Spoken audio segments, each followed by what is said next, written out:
నమస్తే, welcome to Ayushman భవ. మీరు వెరికోస్ వెయిన్ సమస్యతో బాధపడుతున్నారా? కాళ్ల మీద నరాలు ఉబ్బి చర్మం రంగు మారుతోందా? వెరికోస్ వెయిన్స్ కు లేటెస్ట్ ట్రీట్మెంట్ మెథడ్స్ గురించి వివరించేందుకు మనతో పాటు స్టూడియోలో ఉన్నారు Yashoda Hospitals senior vascular endovascular surgeon doctor S Srikanth Raju. వారిని అడిగి మరిన్ని సలహాలు సూచనలు తెలుసుకుందాం. Hello doctor. నమస్కారం అండి. వెరికోస్ వెయిన్స్ ప్రాబ్లం అసలు ఎందుకు వస్తుంది, అంటే ఏంటి, ఎలాంటి వాళ్ళలో వస్తుంది? ఇప్పుడు వారికోజ్ వెయిన్ సమస్య మనకు సిరలు అనే రక్తనాళాల్లో వస్తాయి. అంటే సిరలు అంటే ఏంటంటే మన శరీరంలో రెండు రకాల రక్తనాళాలు ఉంటాయి. ఒకటి గుండె నుంచి కాలుకి వచ్చే రక్తనాళాలు.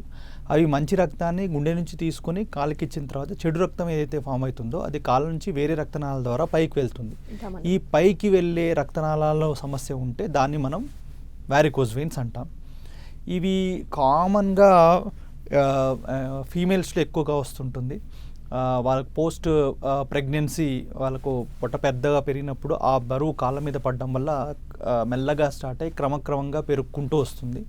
అలాగే కాకుండా కొన్ని వృత్తులు అంటే for example like teachers, policemen, ఎవరైతే లాంగ్ స్టాండింగ్ జాబ్స్ ఉంటారో అలాంటి వాళ్ళకు, అదేవిధంగా లాంగ్ సిట్టింగ్ జాబ్ అంటే సాఫ్ట్వేర్ ఎంప్లాయీస్, గవర్నమెంట్ అఫీషియల్స్ ఎవరైతే లాంగ్ సిట్టింగ్ జాబ్ చేస్తారో ఇలాంటి వారిలో ఎక్కువగా వస్తుంది. అంటే ముఖ్యంగా చెప్పాలంటే లాంగ్ స్టాండింగ్ పోస్చర్ కానీ లాంగ్ సిట్టింగ్ పోస్చర్ కానీ ఉండే వ్యక్తులకు ఇది కామన్గా రావడం జరుగుతుంది.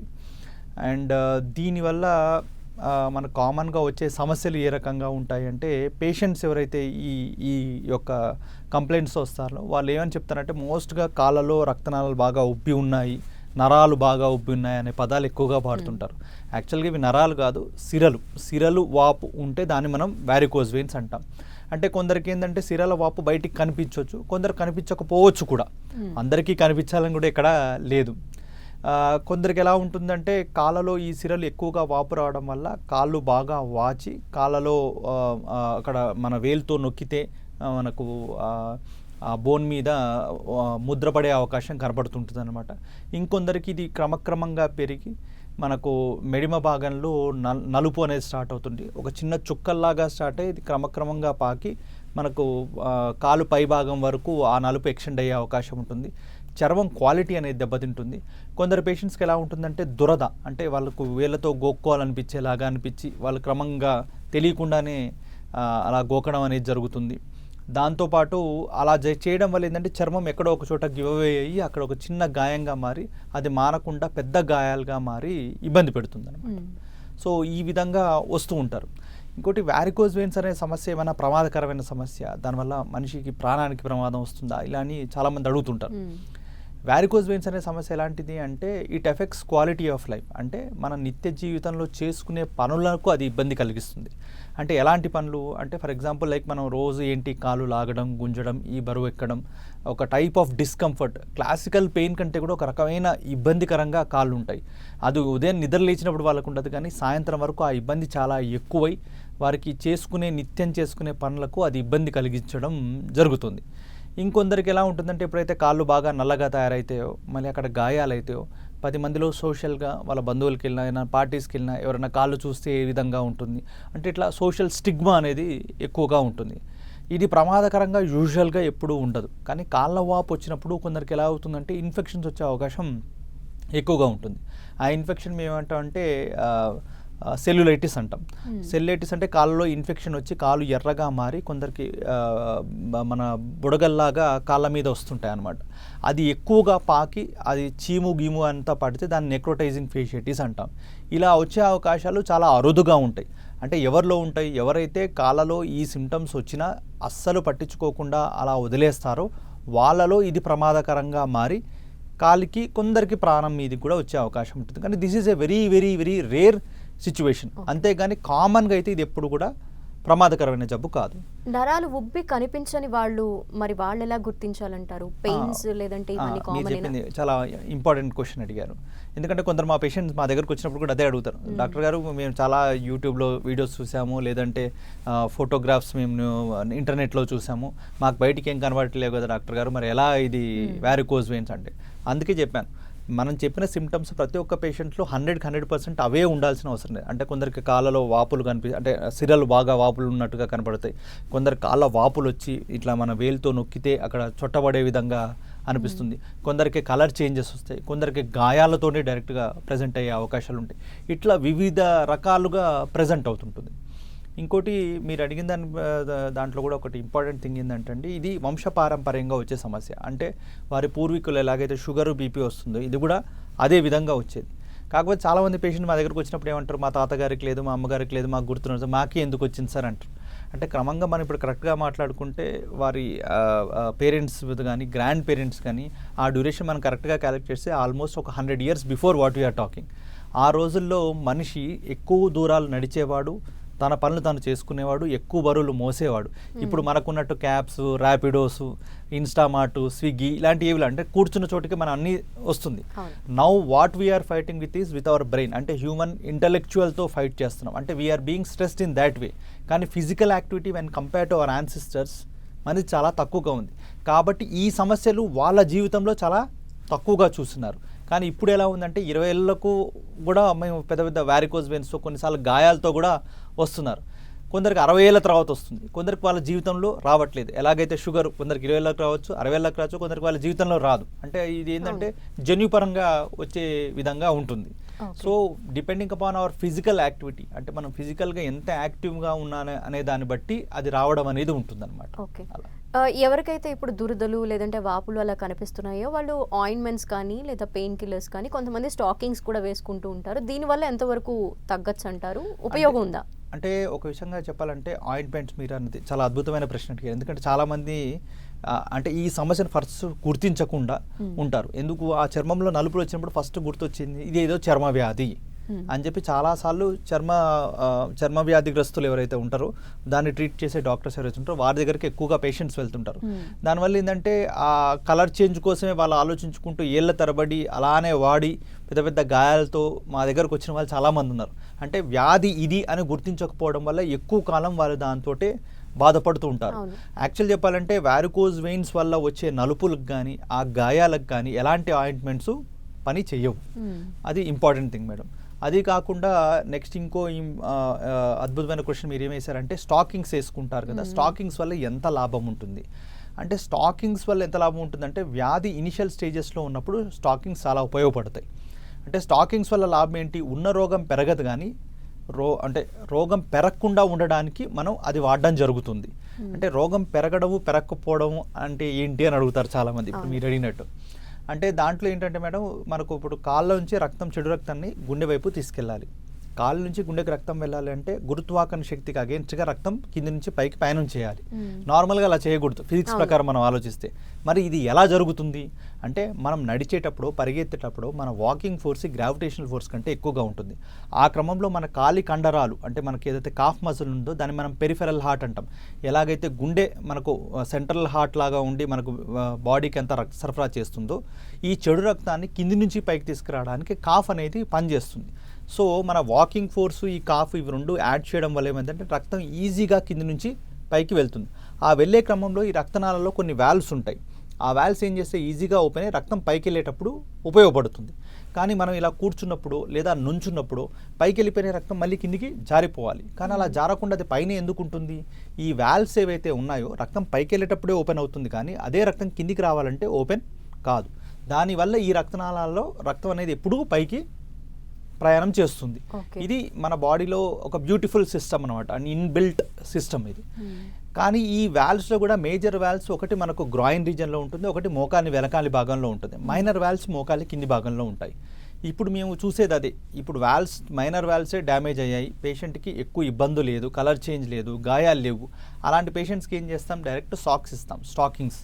దానివల్ల ఏంది అది అక్కడికే ఆగిపోయి మేజర్ వాల్వ్స్ దెబ్బతినకుండా ఇన్ ఫ్యూచర్ అతనికి ఈ వారికోజ్ వెయిన్ సమస్య ఎక్కువ రాకుండా ఉండడానికి అది ఉపయోగకరంగా ఉంటుంది. కానీ అదే మేజర్ వాల్వ్స్లో ఇబ్బంది ఉండి అతనికి కాళ్ళలో వాపు చాలా ఎక్కువైపోయి కాళ్ళలో ఊరికి ఇన్ఫెక్షన్స్ రావడం, సెల్లైటిస్ లాంటివి రావడం, లేదు అంటే కాళ్ళలో కలర్ చేంజెస్ వచ్చి అతనికి గాయాలు రావడం, ఇలాంటి సిచ్యువేషన్లో ఉన్నప్పుడు మాత్రం ప్రొసీజర్ అనేది సజెస్ట్ చేయడం జరుగుతుంది అనమాట. ఓకే. ఇది వారికోస్ వెయిన్స్ అయినా కాదా అని మీరు ఎటువంటి టెస్టులు చేస్తారు నిర్ధారణకి? నార్మల్గా ఇదంతా మన దగ్గరకు వచ్చినప్పుడు పేషెంట్స్ యొక్క కంప్లైంట్స్ అనేది మెయిన్ మేడం. మనం ఏ పేషెంట్ చూసుకున్నా కానీ వారికి ఉన్న సిమ్టమెటాలజీ ఎలా ఉంది, ఎంత సివియర్గా ఉంది, వారు రోజు చేసుకునే పనులు దీనివల్ల ఎంత ఇబ్బందికరంగా మారుతుంది అనేది ఒకటి చూస్తాం. 2 కాస్మెటిక్, అంటే ఏ విధంగా నలుపు ఎలా ఉంది, వాళ్ళకి అక్కడ కాళ్ళలో గాయాలు ఉన్నాయా లేవా, ఆ గాయాలు ఎలా ఉన్నాయి, ఎన్ని గాయాలు ఉన్నాయి, అది ఎంత పెద్దగా ఉంది, ఎంత డెప్త్గా ఉంది అనేది ఒకటి చూస్తాం. అది కాకుండా ఈ క్లినికల్ సిమ్టమ్స్తో పాటు మనం చూసుకునే ఇంపార్టెంట్ విషయం ఇంకోటి ఏముంటుందంటే వీనస్ డాప్లర్ టెస్ట్ అనేది మేము కామన్గా ప్రతి ఒక్క పేషెంట్కి చేయిస్తాం. ఇందాక మీకు చెప్పినట్టు మనకు మైనర్ వాల్వ్స్లో ఇష్యూ ఉందా, మేజర్ వాల్వ్స్లో ఇష్యూ ఉందా, అంటే ఎంతవరకు ఉన్నాయి, ఆ వారికోస్ వెయిన్స్ యొక్క వాపు ఎంతలాగా ఎంత ఎక్కువగా ఉంది, ఎంత సైజెస్లో ఉన్నాయి, ఇవి నోట్ చేసుకోవడం జరుగుతుంది. ఇవన్నీ బేస్ చేసుకొని మనం పేషెంట్కి ఎలాంటి ట్రీట్మెంట్ ఇవ్వాలి అనేది డెసిషన్ తీసుకుంటాం అన్నమాట. ఓకే. ఆ తర్వాత ట్రీట్మెంట్ విధానానికి వస్తే ఎన్ని రకాల ట్రీట్మెంట్స్ ఉన్నాయి దీనికి? ఈ ట్రీట్ చేయొచ్చు అంటారా? రకరకాలుగా ఉంటుందా? Depends on the range of that problem. అంటే వాళ్ళకున్న, మీరు ఇందాక చెప్పినట్టు వాళ్ళకున్న సిమ్టమ్స్, దాంతోపాటు వీనస్ డాప్లర్ టెస్ట్ చేసిన తర్వాత మనం ఫస్ట్ దాన్ని అసెస్ చేయడం జరుగుతుంది.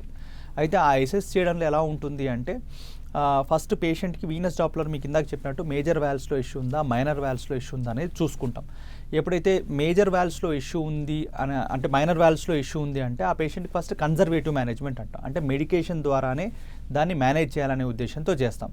ప్రపంచవ్యాప్తంగా దానికి సంబంధించి ఏకైక టాబ్లెట్ ఒకటి ఫ్లావినాయిడ్స్ అని ఉంది. ఆ టాబ్లెట్ వల్ల ఏంటంటే వారికోస్ వెయిన్స్ వల్ల వచ్చే ఇన్ఫ్లమేషన్ కానీ దాని రోగ తీవ్రతను కానీ తగ్గించడానికి ఆ ఒక టాబ్లెటే పనిచేస్తుంది.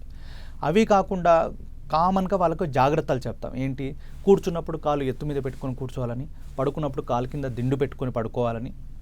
ఇంకోటి వాళ్ళు లాంగ్ సిట్టింగ్ జాబ్ కానీ లాంగ్ స్టాండింగ్ జాబ్ కానీ చేసినప్పుడు ఏం చెప్తామంటే వారికి ప్రతి ఒక 1.5 అవర్కి 2 అవర్స్కి ఒకసారి బ్రేక్ తీసుకొని కామన్గా నడిచి వచ్చి ఒక 5 నిమిషాలు నడిచి మళ్ళీ వచ్చి వారి వర్క్ కంటిన్యూ చేయాల్సిందిగా చెప్తాం. ఒకవేళ లాంగ్ డిస్టెన్స్ జర్నీస్కి వెళ్తున్నారనుకోండి, వారిని ప్రతి 2 అవర్స్కి ఒకసారి కార్ ఆపి కొంచెం బయట వాక్ చేసినట్టు చేసుకుని మళ్ళీ వాళ్ళు వారి యొక్క దినచర్యను కంటిన్యూ చేసుకోవాల్సిందిగా చెప్తాం. దాంతోపాటు స్టాకింగ్, టైట్ సాక్స్ ఏవైతే ఉంటే మోకాలి కింది భాగం వరకు వేసుకుంటే సరిపోతుంది. ఇది కన్జర్వేటివ్ మేనేజ్మెంట్ కిందికి వస్తుంది. దీనివల్ల లాభం ఏంటి, రోగం పెరగకుండా ఉండడానికి ఇది ఉపయోగపడుతుంది, కానీ ఆల్రెడీ ఉన్న రోగం ఎప్పుడూ తగ్గదు. ఇంకోటి, ఆపరేషన్ దశకు వెళ్లకుండా ఉండడానికి ఇప్పుడు నేను చెప్పిన జాగ్రత్తలన్నీ పనిచేస్తాయి. ఎప్పుడైతే మేజర్ వాల్వ్స్లో సమస్య ఉంటుందో అప్పుడు మనం వాళ్ళకి ట్రీట్మెంట్ ఆప్షన్స్ ఇస్తాం. ఒకప్పుడు ఇదే ఆపరేషన్ చేయాలి అంటే ఓపెన్ ఆపరేషన్స్ అనేది కామన్గా ఉండేది. ఇప్పుడు అవన్నీ అవుట్డేటెడ్, కానీ ఇప్పటికీ కొన్ని చిన్న టౌన్స్లో ఆ ఆపరేషన్స్ అనేవి జరుగుతున్నాయి. ఓపెన్ ఆపరేషన్స్లో ఏంటిది, పేషెంట్కి మత్తుమందించి ఆపరేషన్ చేయాల్సి ఉంటుంది. కనీసం ఒక 1 or 2 అవర్స్ ప్రొసీజర్ ఉంటుంది. మత్తుమందించి ఆపరేషన్ చేసిన తర్వాత ఒక 4 నుంచి 5 రోజులు హాస్పిటల్లోనే వాళ్ళు ఉండాల్సి వస్తుంది. మళ్ళీ ఇంటికి వెళ్ళిన తర్వాత కూడా 2-3 వారాలు ఎక్కడైతే కోసిన గాయాలు ఉంటాయో అక్కడ డ్రెస్సింగ్ చేసుకోవాల్సి ఉంటుంది. మళ్ళీ వాటికి కొన్నిసార్లు ఏమైనా ఇన్ఫెక్షన్స్ అలాంటివి వస్తే, చీమ్ పట్టడం అలాంటిది ఏమైనా ఉంటే అదొక సమస్యలు ఉండేవి. ఇంకోటి, జీవితాంతం కాళ్ళ మీద స్కార్స్, ఏవైతే సర్జికల్ స్కార్స్ అనేవి మిగిలిపోయి. ఇంకోటి, చాలా స్టడీస్లో కూడా ఏం చెప్పారంటే ఓపెన్ ఆపరేషన్స్లో 100 మందికి మనం ఆపరేషన్ చేస్తే 40 మందికి సేమ్ సమస్య వచ్చే అవకాశాలు కూడా ఎక్కువగా ఉన్నాయని స్టడీస్ చెప్తున్నాయి. కాబట్టి ఇప్పుడు ఆ ప్రొసీజర్స్ మనం చేయట్లేదు. ఇప్పుడు మనం చేసే అన్ని లేటెస్ట్ టెక్నిక్స్ ద్వారా చేస్తున్నాం. ఈ లేటెస్ట్ టెక్నిక్స్ చాలా రకాలు ఉన్నాయి, కానీ అందులో ముఖ్యంగా ప్రజలకు తెలిసినవి కానీ ప్రజలు తెలుసుకోవాల్సినవి కానీ ఏంటి అంటే లేజర్, రేడియో ఫ్రీక్వెన్సీ అబ్లేషన్, ఇప్పుడు సూపర్ గ్లూ థెరపీ అని ఉన్నాయి. ఇప్పుడు ఈ 3 టెక్నిక్స్ యూజువల్గా మనం లోకల్ అనస్థీషియాలో చేయొచ్చు. అంటే ఉదయం మనకు పేషెంట్ డే కేర్ ప్రొసీజర్లో చేయొచ్చు. ఉదయం మన దగ్గరికి నడుచుకుంటూ వస్తే ప్రొసీజర్ చేయించుకొని వాళ్ళంతా వారే నడుచుకుంటూ ఇంటికి వెళ్ళిపోవచ్చు. హాస్పిటల్ ఏదో అడ్మిట్ అయి ఉండాల్సిన అవసరం ఏమీ లేదు. Immediately the very next day మనం డిశ్చార్జ్ కూడా చేసేయచ్చు. చేసిన తర్వాత నెక్స్ట్ డే నుంచి వారి ఆఫీస్ జాబ్, డెస్క్ జాబ్ చేసుకునే వాళ్ళైతే అవి కూడా చేసుకోవచ్చు. మొదటి 2 వారాలు జాగింగ్, రన్నింగ్, సైక్లింగ్ చేయొద్దు అంటాం, కానీ మిగతా activities like normal daily activities అయితే అవి చేసుకోవచ్చు. ఆ 2 వీక్స్ తర్వాత వారు మిగతా ఈ physical work like exercise, jogging, swimming అన్నీ కూడా చేసుకునే అవకాశాలు ఉంటాయి. ఇప్పుడు రేడియో ఫ్రీక్వెన్సీ అబ్లేషన్లో, లేజర్లో ఒక 6 వారాలు సాక్సులు వేసుకుంటే బాగుంటుందని చెప్తాం, థై లెంత్ స్టాకింగ్స్ చెప్తాం. అదే ఒకవేళ సూపర్ గ్లూ థెరపీకి వస్తే అది కూడా అవసరం ఉండదు. స్టాకింగ్స్ అనేది అవసరం లేకుండానే దానివల్ల లాభం ఉంటుందని చెప్తారు. సో ఈ విధంగా బెనిఫిట్స్ ఉంటాయి మ్యామ్. స్కార్స్ అనేవి ఎక్కడ ఉండవు, మనం ఎక్కడ కోసి ఆపరేషన్ చేయాల్సిన అవసరం ఉండదు. కాకపోతే ఎవరికైతే పేషెంట్స్కి బాగా లావుగా రక్తనాళాలు పెద్ద పెద్దగా ఉంటాయో అలాంటి వారికి ఏం చేస్తామంటే స్టాఫ్ లెబెక్టమీ అంటాం. అంటే చిన్న ఇన్సిషన్స్ ఇచ్చి ఒక 0.5 సెంటీమీటర్స్ అంటే మైక్రోస్కార్స్లో వచ్చేలాగా చూసుకొని ఆ రక్తనాళాన్ని తీసేయడం జరుగుతుంది. అలాంటి సిచ్యువేషన్ ఏమన్నా ఉంది అన్నప్పుడే అనస్థీషియా చేయడం జరుగుతుంది, కానీ లేకపోతే మాత్రం ఇది లోకల్ అనస్థీషియాలో చేయొచ్చు. పేషెంట్ కంఫర్టబిలిటీ చాలా బాగుంటుంది. లాంగ్ టర్మ్ రిజల్ట్స్ కూడా ఈ ఆపరేషన్స్లో చాలా ఎక్కువగా ఉన్నాయి. లేజర్ ట్రీట్మెంట్ అంటే ఏంటి డాక్టర్? అంటే దాన్ని ఏ విధంగా ఉపయోగించాలి? అంటే నార్మల్గా లేజర్ కానీ రేడియో ఫ్రీక్వెన్సీ అబ్లేషన్ కానీ ఇప్పుడు మీకు చెప్పిన సూపర్ గ్లూ థెరపీ కానీ ఇవన్నీ ఏంటిది, మన మెయిన్ లీకింగ్ వెయిన్ ఏదైతే ఉందో దాన్ని బ్లాక్ చేయడం జరుగుతుంది. అది ఒక్కొక్క విధానంలో ఒక్కొక్క విధంగా జరుగుతుంది. ఇప్పుడు లేజర్లో ఏంటి, హీట్ కోయాగులేషన్ ఆఫ్ ఇంటిమల్ ప్రోటీన్స్ అంటాం. అంటే ఆ యొక్క రక్తనాళం లోపటి ప్రోటీన్స్ ఏవైతే ఉంటుందో దాన్ని హీట్ జనరేషన్ ద్వారా దాన్ని కృషింపజేయడం జరుగుతుంది. అదే రేడియో ఫ్రీక్వెన్సీ అబ్లేషన్కి వస్తే అది కూడా ఒక టైప్ ఆఫ్ ఎనర్జీ, కాకపోతే ఇక్కడ ఏం జరుగుతుంది అంటే మనకు ఆ యొక్క ప్రోటీన్స్ ఏవైతే ఉందో కోల్డ్ కోయాగులేషన్ ద్వారా దాన్ని కుదించడం జరుగుతుంది. గ్లూ థెరపీకి వచ్చేస్తే it's nothing but like a Fevikwik, మన గమ్ లాంటి మెటీరియల్ లోపల పెట్టి దాన్ని బ్లాక్ చేయడం జరుగుతుంది.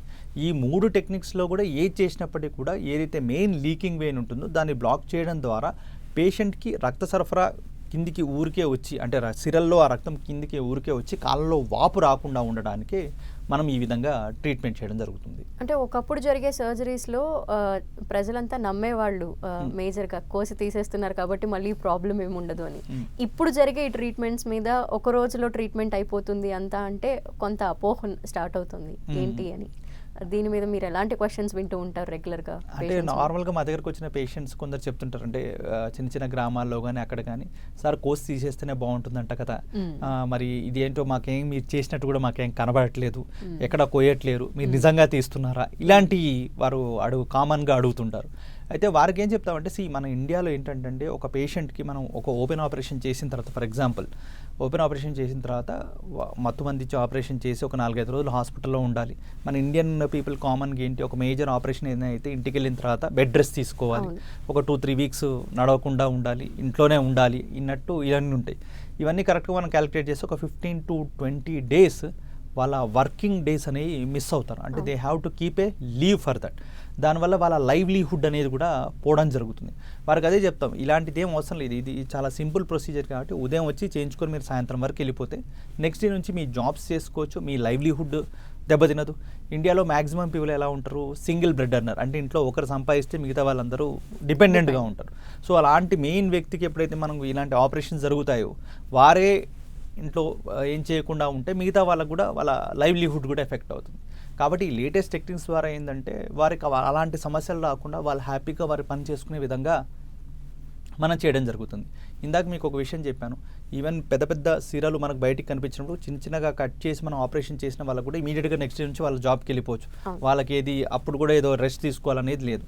ఇన్ఫ్యాక్ట్ మేము ఈ ప్రొసీజర్ చేసిన తర్వాత వాళ్ళని యాక్టివ్ ఫిజికల్ యాక్టివిటీసే చేసుకోమని చెప్తాం. ఎందుకు అంటే 100లో ఒకరికి సిరల్లో కూడా కండరాల లోపల ఉండే కొన్ని సిరలు ఉంటాయి, వాటిని డీప్ వెయిన్స్ అంటాం. దాంట్లో రక్తం గడ్డగట్టుకునే అవకాశం ఉంటుంది. అది ఎవరిలో ఉంటుంది, ఎవరైతే ఎక్కువ బెడ్ రెస్ట్ తీసుకుంటారో ప్రొసీజర్ తర్వాత వారిలో అది వచ్చే అవకాశం ఉంటుంది. అందుకే ఈ వారికోజ్ వెయిన్స్కి మేము ఎప్పుడైతే ఆపరేషన్ చేస్తామో, ఆపరేషన్ చేసిన తర్వాత ప్రతి ఒక్క పేషెంట్కి క్రమం తప్పకుండా ఈ విషయాన్ని చెప్తాం, మీరు ఖచ్చితంగా మీరు నార్మల్గా డైలీ ఎలా ఉంటారో అలా ఉండండి. ఏదో ఆపరేషన్ చేశాం కదా యాక్టివ్ ఫిజికల్ యాక్టివిటీ అనగా ఒకటే రోజు 10 కిలోమీటర్లు నడిచేయాలి అలా అని కాదు. వాళ్ళు రోజు వారి నిత్యకృత్యాలు ఏ విధంగా అయితే చేసుకుంటారో వారి పనులు వారంతా వారు ఎలా చేసుకుంటారో అలా చేసుకోవాలి. బెడ్ రెస్ట్ తీసుకోకూడదు, నార్మల్గా ఎలా ఉంటారో అలా ఉండాలి. ఎందుకంటే ఇన్ఫ్యాక్ట్ మేము ఇది ఎంత చెప్పినా కానీ ఇంటికి వెళ్ళేసరికి చాలామంది బెడ్ రెస్ట్ తీసుకొని ఒక 1% ఆఫ్ పీపుల్కి రక్తం గడ్డగట్టుకుని డీప్ వెయిన్ థ్రాంబోసిస్తో మా దగ్గరకు వచ్చిన వాళ్ళు కూడా ఉన్నారు. సో కాబట్టే మీరు ఆ విధంగా ఉండకూడదు అనేది 1-2 సార్లు మేము చెప్పడం అనేది జరుగుతుంటుంది. ఓకే, అంటే లిస్ట్ ఆఫ్ డూయింగ్ థింగ్స్ ఉన్నాయా, అంటే ఇవి చేయొచ్చు ఇవి చేయకూడదు అని ఆఫ్టర్ ట్రీట్మెంట్? అంటే లిస్ట్ ఆఫ్ థింగ్స్ ఏం లేవండి. అంటే ఈటింగ్ హ్యాబిట్స్లో కానీ అలాంటిది కానీ ఎలాంటి రెస్ట్రిక్షన్స్ లేవు. They can eat and do everything. వాళ్ళు చేసుకునే పనులన్నీ కూడా చేసుకోవచ్చు. కాకపోతే మరీ యాక్టివ్ ఫిజికల్ ఎగ్జర్షన్ అనేది ఫస్ట్ 2 వీక్స్లో, అంటే లైక్ జాగింగ్, రన్నింగ్, సైక్లింగ్ ఇలాంటి ఫస్ట్ 2 వీక్స్లో అవాయిడ్ చేయండి అని చెప్తాం.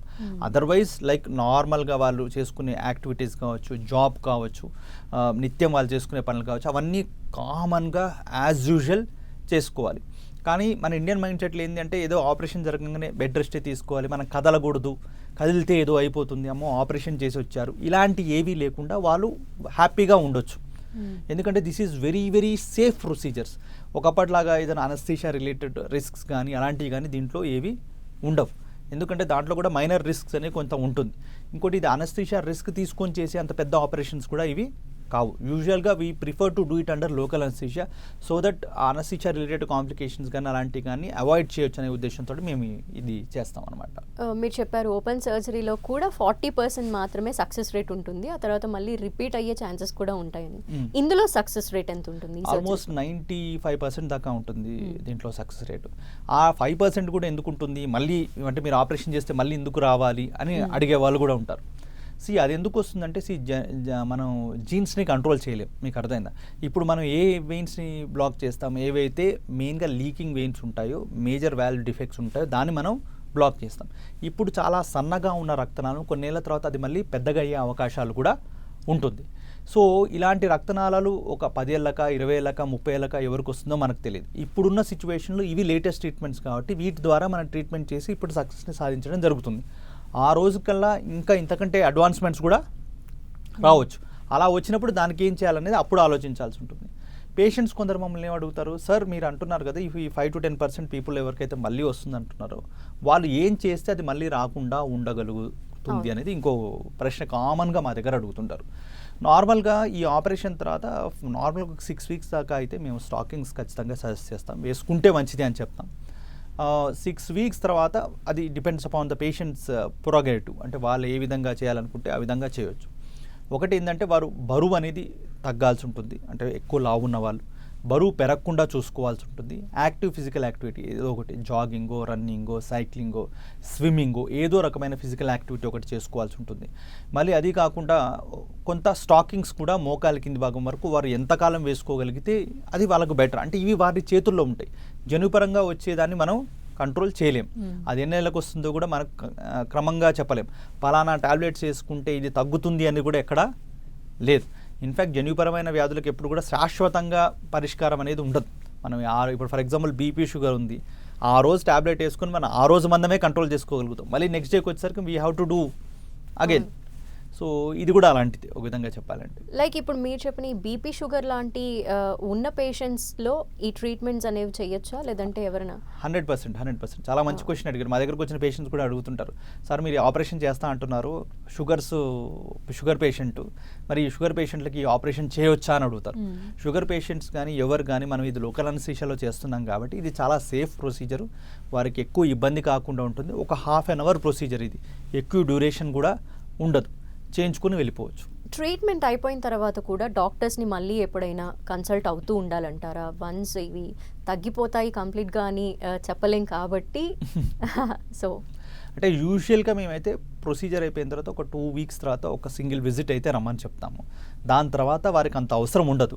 ఇన్ఫ్యాక్ట్ వారు ఒకవేళ బరువు విపరీతంగా పెరిగిపోయి ఇప్పుడు సెడెంటరీ లైఫ్ స్టైల్, అంటే కదలకుండా కూర్చొని పనిచేయడము లేదా నుంచొని పనిచేయడం అలాంటి దాంట్లో ఉండి వారి ఆరోగ్య పరిస్థితులను సరిగ్గా జాగ్రత్తగా నిర్వహించినప్పుడు అప్పుడు మా అవసరం వారికి మళ్ళీ వస్తుంది. ఇన్ఫ్యాక్ట్ ఎవరైతే ఫిజికల్ యాక్టివిటీ కొంచెం బాగా చేసుకొని ఇప్పుడు ఆపరేషన్ కరెక్ట్ టైంకి చేయించుకుంటారో వారికి అది చాలా ఉపయోగకరంగా ఉంటుంది, మళ్ళీ అవసరం కూడా ఉండదు. ఓకే. ఎవరిలో అయితే ఇప్పుడు ఇన్హెరిడిటీ ఉందో, అంటే వాళ్ళ పేరెంట్స్లో కానీ ఫాదర్స్లో కానీ ఎవరికైనా ఉండి వీళ్ళకి ఇంకా సిమ్టమ్స్ ఏమీ తెలియలేదు అనుకుంటే ఎటువంటి జాగ్రత్తలు తీసుకోవడం మంచిదంటారు వాళ్ళు? అంటే ఇన్ఫ్యాక్ట్ వాళ్ళకు సిమ్టమ్స్ ఉంటేనే దాని గురించి ఎక్కువ ఆలోచించాల్సిన అవసరం ఉంటుంది. సిమ్టమ్స్ లేకుండా చాలామంది ఏం చేస్తారంటే నెట్లో చదివేసి వామ్మో ఇదేదో పెద్ద వ్యాధి, దీని గురించి ఇప్పుడు ఏమైనా చేయాలా, అలాంటివి ఏం చేయాల్సిన అవసరం లేదు. అన్ని వ్యాధులు మనం కంట్రోల్ చేయాలంటే మెయిన్గా కావాల్సింది ఫిజికల్ యాక్టివిటీ, ఏదో రకమైన యాక్టివ్ ఫిజికల్ యాక్టివిటీ, అదే జాగింగ్, రన్నింగ్, సైక్లింగ్, జిమ్, ఏదో ఒకటి, యోగా, ఇలాంటి ఎప్పుడైతే వాళ్ళు ప్రయర్ టు దట్ చేసుకుంటూ ఉంటారో, బరువు పెరగకుండా ఉంటారో, హెల్దీ ఫుడ్ హ్యాబిట్స్ ఎప్పుడైతే ఉంటాయో వాళ్ళకి ఎలాంటి ఇబ్బందులు కూడా ఉండవు.